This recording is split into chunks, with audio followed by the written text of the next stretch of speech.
Megastar Chiranjeevi నటిస్తున్న ప్రతిష్టాత్మక చిత్రం మెగా 158 బాబీ కొల్లి దర్శకత్వంలో తెరకెక్కుతున్న ఈ సినిమాను కేవిఎన్ ప్రొడక్షన్స్ నిర్మిస్తోంది. ఈ సినిమాకు సంబంధించి ఫిలిం నగర్ వర్గాల్లో ఒక ఆసక్తికరమైన వార్త హల్చల్ చేస్తోంది. ఈ సినిమాలో హీరోయిన్ ఎంపికకు సంబంధించి మేకర్స్ ఒక కీలక నిర్ణయం తీసుకున్నట్లు తెలుస్తోంది. ఈ సినిమాలో మెగాస్టార్ సరసన కథానాయికగా నటించేందుకు మొదట మలయాళం ముద్దుగుమ్మ వీరసింహారెడ్డిలో బాలయ్యతో చిందులేసిన హ్యానీ రోజ్ ను తీసుకున్నారు. ఈ పాత్ర కోసం ఆమెకు భారీ స్థాయిలోనే రెమ్యునరేషన్ కూడా అప్పచెప్పారు. అయితే కొన్ని అనుకోని కారణాల వలన హ్యానీ రోజ్ ఈ సినిమా నుండి వైదొలిగింది. ప్రాజెక్ట్ నుండి తప్పుకోవటమే కాకుండా తాను తీసుకున్న అడ్వాన్స్ రెమ్యునరేషన్ కూడా మేకర్స్ కు తిరిగి ఇచ్చేసిందని ఇండస్ట్రీ వర్గాల్లో గట్టిగా వినిపిస్తోంది. హ్యానీ రోజ్ ఈ ప్రాజెక్ట్ నుండి తప్పుకోవడంతో చిరంజీవి సరసన పర్ఫెక్ట్ గా సెట్ అయ్యే హీరోయిన్ కోసం పలువురు పేర్లు పరిశీలించి చివరికి కన్నడ చిత్ర పరిశ్రమలో స్టార్ హీరోయిన్ గా రాణిస్తున్న రచితా రామ్ ను ఫైనల్ చేశారు.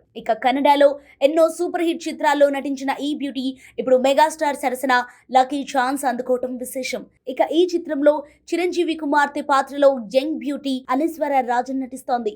వాల్తేరు వీరయ్య తర్వాత బాబీ చిరు కాంబోలో వస్తున్న ఈ crazy action drama shooting present పొల్లాచిలో శరవేగంగా జరుగుతోంది.